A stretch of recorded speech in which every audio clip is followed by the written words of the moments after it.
Apa kita sendirian di galaksi ini? Krik, krik. Benar, kita bisa dibilang sendirian di sini. Tapi apa ada peradaban lain yang mengintai di kedalaman Bima Sakti? Apa mereka punya niat jahat dan jadi ancaman buat kita? Padahal hidup kita aja udah banyak masalah ya. Hey, kita seru-seruan sama hal ini yuk. Beberapa teoris meninjau kembali sejarah dan sikap manusia pada zaman dulu. Nggak ada putri persahabatan di sana. Dengan asumsi mereka kayak kita. Pakai ini buat menghitung kemungkinan penjajah luar angkasa. Mereka yakin ada 4 peradaban jahat di galaksi kita.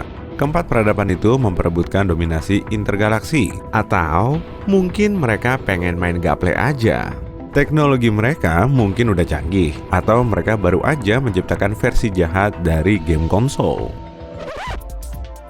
Buat tahu kecanggihan budaya mereka dan apa yang harus kita antisipasi, ada cara buat menentukan tingkat ancaman mereka. Metode bernama skala Kardashev menganalisis kemampuan bangsa-bangsa antar galaksi. Dengan 3 level, skala ini meninjau jumlah energi yang bisa diambil peradaban dari bintang mereka, sehingga menentukan level teknologi mereka. Ini cuma berlaku buat peradaban yang udah pakai komunikasi antar bintang. Jadi, yang masih pakai merpati nggak termasuk ya. Tipe 1 nunjukin mereka bisa manfaatin energi dari matahari, tapi cuma dari alat yang ada di planet mereka, misalnya panel tenaga surya. Tipe 2 berarti mereka bisa menggunakan energi langsung dari matahari, misalnya melalui bola Dyson. Bola Dyson digunakan untuk manfaatin semua energi matahari karena bentuknya mengelilingi bintang itu. Terakhir, tipe 3, peradaban bisa menggunakan semua unsur yang diberikan galaksi. Kekuatannya bukan cuma dari bintang, tapi juga dari lubang hitam, bahkan lubang hitam supermasif sentral. Level ini penting buat nyari tahu kecanggihan peradaban di luar sana. Umur Bima Sakti sekitar 13,6 miliar tahun. Manusia modern baru ada 200.000 tahun lalu, dan kita baru mencapai tipe 1. Ngeri banget ngebayangin waktu makhluk lain udah berkembang. Kita bisa dibilang terlambat sih.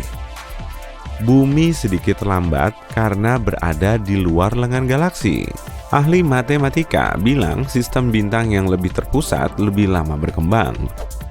Kalau gitu, seberapa umum makhluk cerdas lain ada di galaksi ini? Dengan berbagai peristiwa yang bisa memusnahkan bumi, ajaib banget bisa ada bumi seperti sekarang. Berarti unik banget kan? Ada 100 triliun bintang di galaksi kita. Ada 200 miliar planet dengan perkiraan 300.000 eksoplanet yang mampu menyokong kehidupan yang kita tahu. Dari banyak planet yang layak huni itu, gimana kita tahu planet mana yang makhluknya pengen ngirim email kepada kita?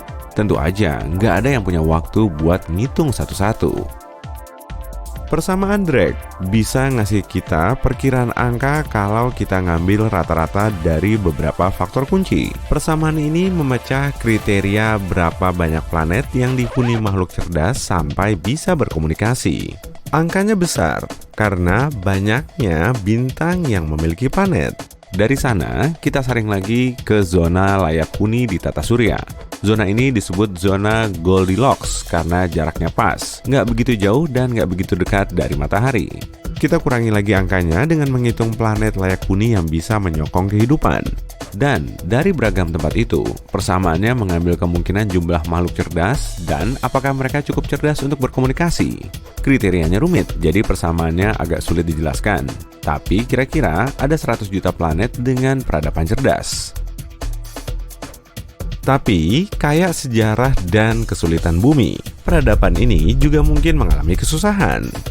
Peristiwa yang mengancam kehidupan harus dimasukkan ke persamaan itu, misalnya asteroid, suar matahari, supervulkan, dan supernova.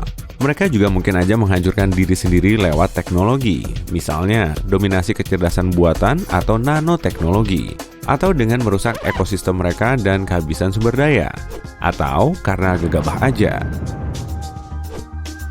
Kalau kita masukin ini ke persamaan, peradaban yang tersisa mungkin sekitar 15.000. Tapi apa yang mereka mau dari manusia? Kita emang punya banyak materi langka yang mungkin bernilai, siap buat ditambang dan mudah didapat. Selain jumlah air melimpah yang bisa mereka ambil sampai habis, hidrogen juga unsur wajib buat bahan bakar roket. Meskipun unsur-unsur ini nggak langka di galaksi dan bisa diambil lebih mudah dari tata surya atau asteroid yang lebih dekat. Teknologi kita mungkin bikin mereka penasaran. Beragam inovasi di bumi yang diciptakan saat kita berada di negara berbeda membantu ngasih jalur teknologi berbeda di seluruh dunia. Peradaban lain mungkin aja ngambil jalan yang benar-benar beda dan nggak belajar hal seru lain di bumi, misalnya karaoke.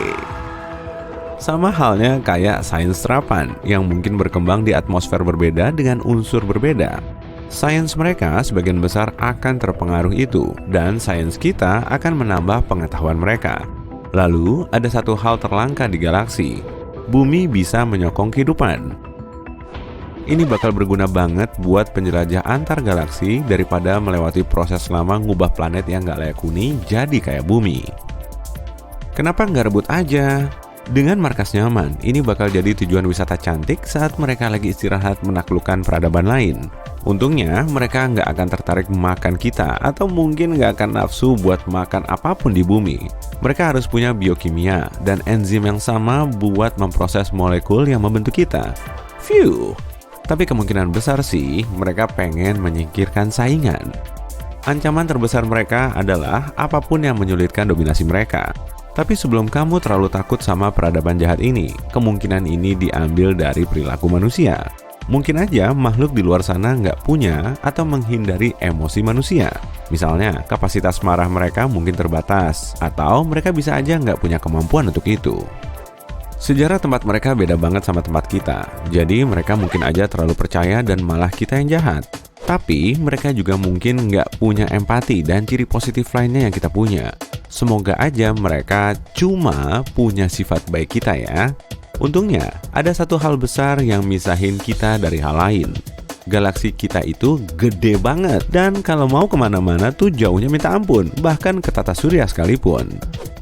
Benda tercepat yang pernah kita kirim keluar angkasa adalah probe Galileo yang melaju sampai 170.000 km per jam. Tapi tetap aja butuh 72.000 tahun buat sampai ke sistem bintang terdekat, Alpha Centauri.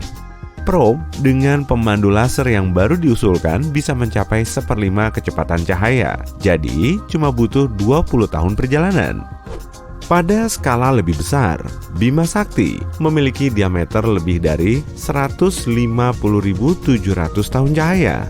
Kalau sebuah peradaban punya kecepatan cahaya, mereka butuh ratusan ribu tahun buat pergi dari satu sisi ke sisi lain. Dengan jarak yang jauh di antara segelintir peradaban, satu-satunya kontak yang berhasil adalah lewat perjalanan antar bintang yang canggih. Tapi untuk menempuh perjalanan sepanjang itu, semakin besar massa yang dikirim, semakin banyak energi yang dibutuhkan. Jadi, kemungkinan sih yang dikirim nggak begitu besar. Tapi mereka bisa aja ke sini cepat banget pakai pesawat kecil dengan kemampuan mematahkan hukum kecepatan kosmis. Mereka mungkin aja udah sampai di sini, ngawasin kita dari dekat, atau lagi nonton Netflix. Mereka butuh teknologi yang super canggih, dan secara teori, jumlah spesies yang punya ini cuma 2 dari 15.000. Artinya, ada 0,01% kemungkinan peradaban jahat mampu mendatangi kita dalam waktu dekat. Kalau mereka tahu kita di sini dan mereka pengen sesuatu dari kita, mereka butuh ribuan atau mungkin jutaan tahun buat sampai sini. Jadi, kita masih bisa santai. Nonton sisi terang lagi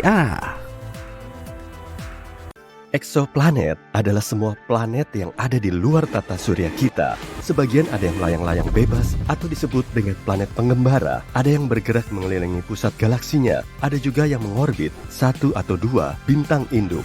Untuk pertama kalinya, para astronom menemukan eksoplanet pada tahun 1990-an. Sejak saat itu, para ilmuwan telah menemukan ribuan planet seperti ini. Dan sekarang, kamu juga bisa mengamatinya. Oh iya, ada bocoran nih, beberapa eksoplanet kelihatan cukup aneh. Ada juga eksoplanet lain yang menyerupai bumi dan mungkin bisa mendukung terbentuknya kehidupan. Eksoplanet terdekat dengan bumi adalah Proxima Centauri b dan jaraknya cuma 4,2 tahun cahaya dari bumi. Baru-baru ini, para astronom telah mengamati kalau planet ini kemungkinan menyerupai bumi, bahkan lebih dari yang mereka duga sebelumnya. Ukurannya cuma 17% lebih berat dari planet asal kita. Planet ini mengorbit bintang yang lebih redup dan lebih ringan dari matahari. Proxima Centauri b berada di tengah zona laik huni bintang tersebut. Berarti kemungkinannya ada air berwujud cair dan mungkin di situ ada kehidupan. Rupanya, eksoplanet tersebut terkunci secara pasang surut dengan bintang induknya. Artinya, salah satu sisinya selalu menghadap ke sang bintang, dan di sisi lainnya selalu gelap gulita. Para ilmuwan belum mengetahui keberadaan atmosfer di planet ini. Objek antariksa ini melintas terlalu dekat dengan bintangnya dan menyelesaikan satu orbitnya selama 11 hari di bumi. Radiasi dari bintang induk mungkin telah menarik udara planet menjauhnya. Kalau memang begitu, Proxima Centauri b nggak akan mungkin memiliki air berwujud cair di permukaannya. Gliese 832c berjarak 16 tahun cahaya dari bumi. Dalam hitungan kosmik, jarak segini bisa dibilang sangat dekat sekali. Eksoplanet ini 5 kali lebih besar dari bumi dan bergerak lebih dekat ke bintang induknya. Itu sebabnya 1 tahun di situ cuma berlangsung selama 36 hari. Tapi karena bintang ini termasuk bintang katai merah yang jauh lebih dingin dan redup dari matahari, Gliese 832c mendapat cahaya dan panas sebanyak planet kita. Tapi masih belum diketahui pasti kemiripan antara Gliese 832c ini dengan bumi. Mungkin planet ini punya atmosfer yang jauh lebih tebal, sehingga menciptakan efek rumah kaca secara besar-besaran. Fenomena ini bisa terjadi saat planet menyerap lebih banyak panas dari bintang induknya, bahkan melebihi dari jumlah yang bisa dilepaskan kembali keluar angkasa. Jadi, Gliese 832c ini lebih mirip dengan Venus yang membara dibandingkan dengan bumi yang relatif dingin. Planet mirip bumi lainnya, TOI 700d, berjarak 100 tahun cahaya dari kita, tepatnya di konstelasi Dorado. Planet ini mengorbit bintang katai kecil dan agak dingin, yang kurang lebih 40% lebih besar dan lebih berat dari matahari. Suhu di permukaannya setengah kali dari suhu bintang kita. Planet terluarnya, yaitu TOI 700d, hampir seukuran bumi. Planet ini juga berada di zona laik huni bintang induknya. Suar dari TOI 700 nggak mencapai planet ini, sehingga semakin membuka peluang kalau eksoplanet ini laik huni. Dengan kata lain, planet tersebut berpotensi mampu membentuk dan mempertahankan kehidupan. Para ilmuwan belum tahu pasti kondisi di permukaannya, tapi salah satu simulasi komputer yang mereka buat menunjukkan kalau planet tersebut diselimuti lautan. Objek antariksa ini punya atmosfer yang sangat padat, dan sebagian besarnya terdiri dari karbon dioksida. Para astronom mengira atmosfer serupa berada di sekeliling Mars saat planet ini masih muda. Tapi model 3D lain menunjukkan TOI 700d sebagai planet tanpa awan di seluruh permukaannya. Mungkin bumi kita juga akan seperti ini kalau nggak tertutup oleh lautan. Angin di TOI 700d bergerak menjauh dari sisi malamnya, lalu bertemu di area yang langsung menghadap dengan bintang. Ada sebuah eksoplanet yang kelihatannya paling menonjol karena punya warna magenta yang cantik. Kamu bisa menemukannya di konstelasi Virgo. Planet tersebut bernama Gliese 504b, dan jarak antar planet ini dengan bintang induknya sekitar 9 kali jarak Jupiter ke matahari.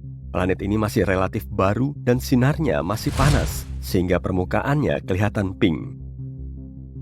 Cuma berjarak 20 tahun cahaya dari matahari, ada planet pengembara unik yang berkeliaran di galaksi Bima Sakti. Dan meskipun nggak mengorbit bintang manapun, planet ini masih punya medan magnet yang sangat kuat. Besarnya sekitar 4 juta kali lebih kuat dari medan magnet bumi. Eksoplanet ini juga menghasilkan aurora yang sangat cantik. Saat menemukannya pada tahun 2016, para astronom hampir yakin kalau planet tersebut katai coklat, yang notabene terlalu besar untuk menjadi planet tapi terlalu kecil untuk menjadi bintang. Tapi kemudian, para ilmuwan mendapat bukti kalau objek luar angkasa ini nggak cukup besar untuk menjadi katai coklat. Meski begitu, planet ini memang paling bongsor di antara teman-temannya.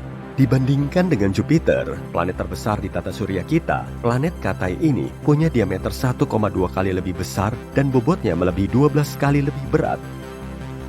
Menurut perkiraan para astronom, medan magnet yang sangat kuat membantu planet ini menghasilkan aurora. Tapi anehnya, proses pembentukannya berlainan dengan aurora di bumi. Mungkin karena satelit dan eksoplanet ini telah membantunya menghasilkan fenomena cantik ini. Setelah menempuh jarak 20.000 tahun cahaya dari bumi, kamu akan berada di dekat katai merah di konstelasi Sagittarius. Bintang ini sangat dingin dan kecil. Beberapa tahun cahaya dari bintang dingin ini juga ada sebuah planet. Planet ini sangat berjauhan dengan bintang induknya, jadi cuma menerima sedikit panas. Suhunya termasuk paling dingin di antara planet lain yang pernah terdeteksi. Suhu permukaan rata-ratanya kurang dari minus 218 derajat Celcius. Itu sebabnya seluruh planet tertutup lapisan es yang tebal. Kalau kamu menginjak permukaannya, kamu tidak akan melihat apapun selain gletser, dataran, dan pegunungan es. Tapi tetap saja, para astronom mengklaim kehidupan mungkin ada jauh di bawah permukaannya yang beku. Semua karena inti planet ini kemungkinan akan menghasilkan panas yang cukup untuk melelehkan sebagian es bagian dalamnya. Dalam hal ini, di planet ini mungkin ada lautan bawah permukaan yang sangat besar, bahkan mungkin dipenuhi dengan bentuk kehidupan yang aneh. Salah satu planet ekstra surya tertua yang kita ketahui adalah VSRB 162026b. Umurnya sekitar 12,7 miliar tahun, hampir 3 kali lebih tua dari Bumi yang muncul 4,5 miliar tahun yang lalu. Ini juga berarti bahwa planet Genesis terbentuk hanya sekitar 1 miliar tahun setelah Big Bang. Planet ini begitu tua dan 2 bintang induknya mampu berevolusi menjadi katai putih dan pulsar yang menghasilkan hampir 100 putaran setiap detik. Pagi hari di planet ini pasti kelihatan sangat cantik. Eksoplanet yang satu ini pasti belum pernah kamu lihat sebelumnya. Nama lainnya adalah Super Saturnus atau Saturnus disuntik steroid. Itu karena J1407b memiliki sistem cincin kolosal. Ukurannya 600 kali lebih besar dari cincin Saturnus kita. Planet unik ini berjarak 434 tahun cahaya dari Bumi dan menjadi satu-satunya planet yang kita ketahui memiliki cincin mirip Saturnus. Kalau planet J1407b ini menggantikan Saturnus di tata surya kita, cincinnya akan terlihat beberapa kali lebih besar dari bulan purnama. Para astronom telah mendeteksi celah di tengah cincin tersebut, dan kemungkinan besar ada satelit ekstra surya seukuran Mars yang mengorbit planetnya dari dalam celah ini. Kalau tinggal di satelit ini, kamu akan menikmati pemandangan spektakuler setiap kali menatap langit. Eksoplanet WASP-12b bisa melahap cahaya yang datang dari bintangnya dan menjadi salah satu planet tergelap yang kita ketahui. Bagian siangnya menyerap cahaya yang masuk, jadi nggak memantulkannya kembali ke luar angkasa. Planet besar seukuran 2 kali lipat dari Jupiter ini memerangkap lebih dari 94% cahaya yang mencapai atmosfernya. Karena itulah suhunya sangat panas, bisa melesat sampai 2500 derajat Celcius atau hampir setengah kali suhu permukaan matahari. WASP-12b bergerak sangat dekat dengan bintang induknya sehingga hanya perlu waktu 1 hari untuk menyelesaikan satu orbitnya. Sisi malamnya nggak sepanas siang hari, cuma 1200 derajat Celcius. Karena perbedaan suhu ini, uap air dan awan berkumpul di atas permukaannya. Pusaran material dari atmosfer yang sangat panas tumpah ke bintangnya secara berkala. Sekitar 4000 tahun cahaya dari Bumi, ada eksoplanet yang mungkin menyerupai sebongkah berlian besar. Ukurannya 5 kali lipatnya Bumi, tapi kala revolusinya cuma selama 2 jam 10 menit. Objek antariksa ini merupakan pulsar yang berputar dengan kecepatan 10.000 kali setiap menit. Dan sejauh ini kepadatannya paling tinggi di antara planet lain yang kita temukan. Sebagian besarnya terdiri dari karbon super padat, dan menurut para astronom, karbon ini bisa mengkristal. Kalau prediksi mereka benar, maka sebagian dari planet ini berupa berlian. Saat malam hari, WASP-76b diguyur hujan besi, dan saat siang hari, suhunya naik sampai 2400 derajat Celcius. Yang mampu menguapkan kebanyakan logam. Eksoplanet ini sedikit lebih kecil dari Jupiter dan sejauh 640 tahun cahaya dari Bumi. Kondisi cuaca yang mengerikan di dunia ini disebabkan oleh orbitnya yang gak biasa. Jarak antara WASP-76b dengan bintang induknya 10 kali lebih pendek dari Merkurius ke matahari. Itu sebabnya bintang dan planet besar tersebut terkunci secara pasang surut. Salah satu sisi WASP-76b selalu menghadap ke sang bintang dan sisi lainnya selalu gelap gulita. Eksoplanet berwarna biru cerah ini berjarak 62 tahun cahaya dari Bumi. Ukurannya sedikit lebih besar dari Jupiter dan terlihat tenang. Warna birunya mungkin mengingatkanmu pada Bumi, tapi penampilannya ini menyembunyikan sifat menakutkan. Rona indahnya dihasilkan dari atom dan partikel silikat yang membentuk atmosfer.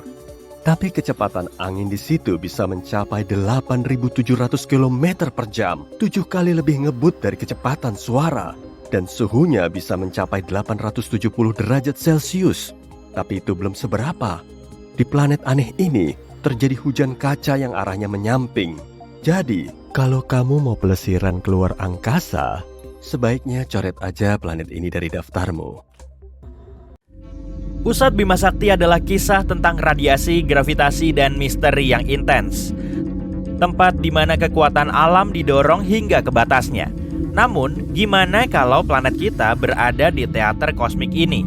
Apa yang akan terjadi kalau bumi berada di sana dan entah bagaimana berhasil bertahan hidup? Yuk mulai perjalanan ke jantung galaksi kita dan cari tahu. Bayangin, kamu melayang di angkasa dikelilingi miliaran bintang. Tiba-tiba kamu melihat massa gas dan debu terang yang berputar-putar di kejauhan. Itu adalah galaksi Bima Sakti. Rumah kita di alam semesta yang luas. Galaksi Bima Sakti diperkirakan punya lebih dari 100 miliar bintang dan berukuran sekitar 100.000 tahun cahaya. Dengan kata lain, kalau kamu melakukan perjalanan dengan kecepatan cahaya, kamu butuh waktu 100.000 tahun untuk melintasi Bima Sakti dari satu ujung ke ujung lainnya. Jaraknya beberapa triliun mil. Dan ini bukan hanya kumpulan bintang dan gas yang statis loh. Bima Sakti adalah sistem yang dinamis dan terus berkembang. Faktanya, Bima Sakti saat ini melesat di angkasa dengan kecepatan sekitar 1,3 juta mil per jam. Salah satu hal paling menarik dari galaksi kita adalah bentuknya. Bima Sakti adalah galaksi spiral yang berarti galaksi ini tampak seperti piringan dengan tonjolan di tengah dan lengan-lengan spiral. Lengan spiral adalah area di mana bintang-bintang baru dilahirkan. Disinilah sebagian besar bintang, gas, dan debu terkonsentrasi. Dan disinilah tata surya berada. Tata surya kita bagaikan bintik kecil di permadani kosmik Bima Sakti. Jaraknya sekitar 26.000 tahun cahaya dari pusat galaksi. Jarak yang cukup jauh kan? Tata surya juga bergerak melintasi Bima Sakti saat mengitari pusat galaksi. Dibutuhkan waktu sekitar 230 juta tahun bagi tata surya untuk melakukan satu kali orbit mengelilingi galaksi. Bayangin aja, sejak zaman dinosaurus, kita baru menempuh seperempat dari jarak ini loh. Posisi tata surya di galaksi mempengaruhi kehidupan kita dalam banyak hal. Misalnya, hal-hal seperti jumlah radiasi dan sinar kosmik yang kita terima, dan bahkan kemungkinan tabrakan asteroid dan sebagainya. Selain itu, berkat lokasi kita bisa menikmati pemandangan alam semesta yang menakjubkan di sekitar kita. Dari sudut pandang kita di Bima Sakti, kita bisa melihat galaksi lain, nebula, dan gugus bintang dengan detail yang menakjubkan. Kita juga menjadi bagian dari lingkungan yang sangat menarik, dengan banyak bintang dan planet lain di dekatnya. Jadi, kita adalah makhluk yang beruntung ya. Tapi, apa yang akan terjadi kalau kita nggak seberuntung itu? Bagaimana kalau bumi berada di pusat Bima Sakti? Pusat Bima Sakti merupakan rumah bagi wilayah ruang angkasa yang disebut tonjolan tengah.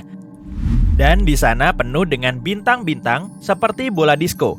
Tapi bukannya cermin yang berkilau, melainkan bintang-bintang. Hanya saja bola disko ini sangat besar, berdiameter 10.000 tahun cahaya. Pusat Bima Sakti juga merupakan rumah bagi beberapa lingkungan ekstrim yang akan membuat astronot yang paling berani sekalipun bergidik. Partikel berenergi tinggi dan medan magnet yang kuat dapat menimbulkan malapetaka pada peralatan elektronik dan pesawat ruang angkasa.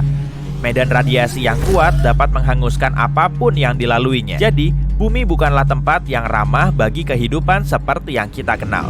Jadi, kalau bumi berada di tempat yang lebih dekat dengan pusat galaksi Bima Sakti, bumi akan menjadi tempat yang sangat berbeda.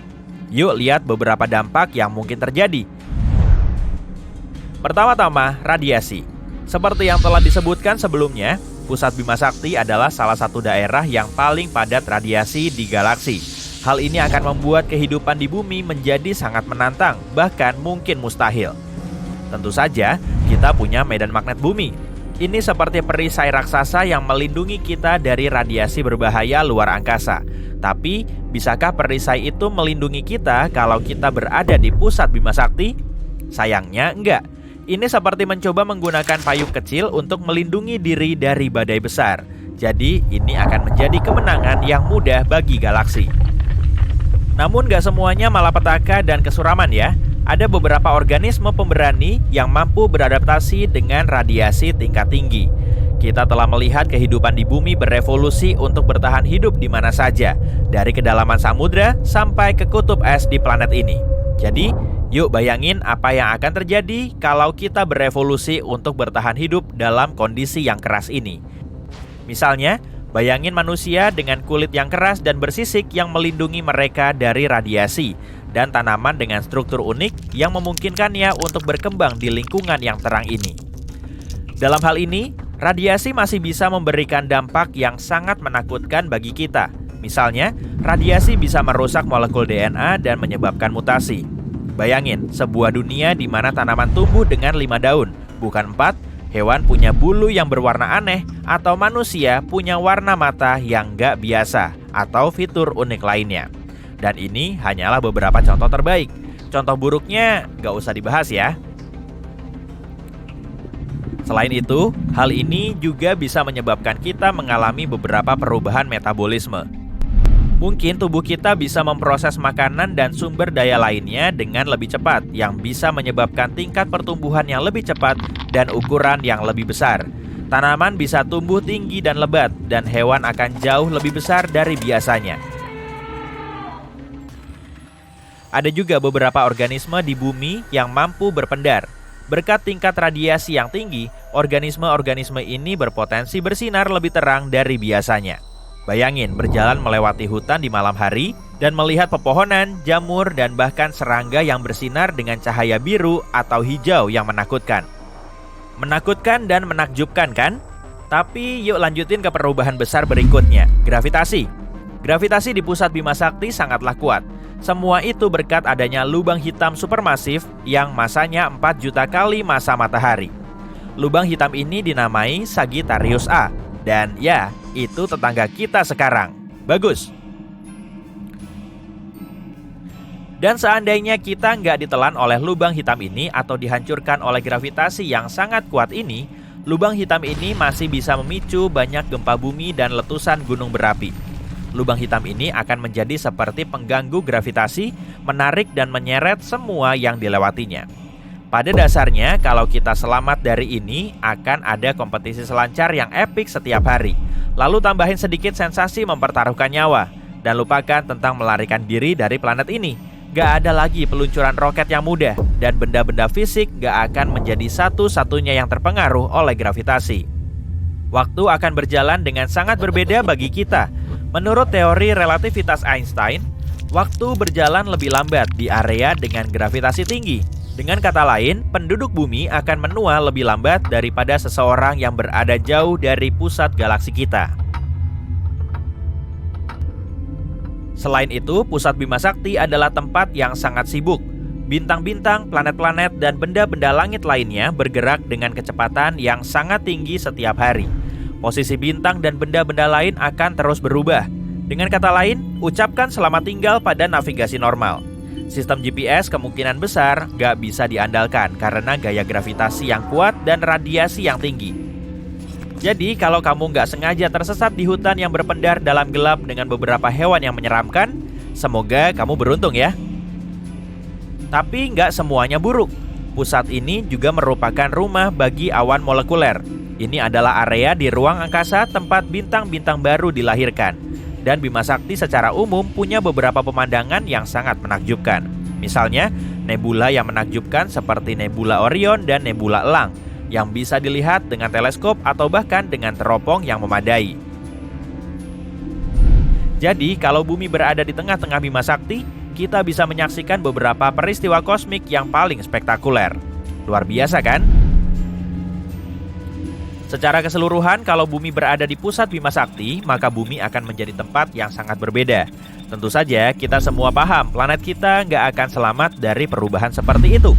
Namun, Masih cukup menarik untuk ngebayangin bagaimana kehidupan kita akan berjalan kalau kita berada di sana. Dan dilihat dari apa yang baru saja kita bahas, itu nggak akan indah. Jadi, mari kita hormati dan hargai tata surya kita yang kecil dan tenang ini.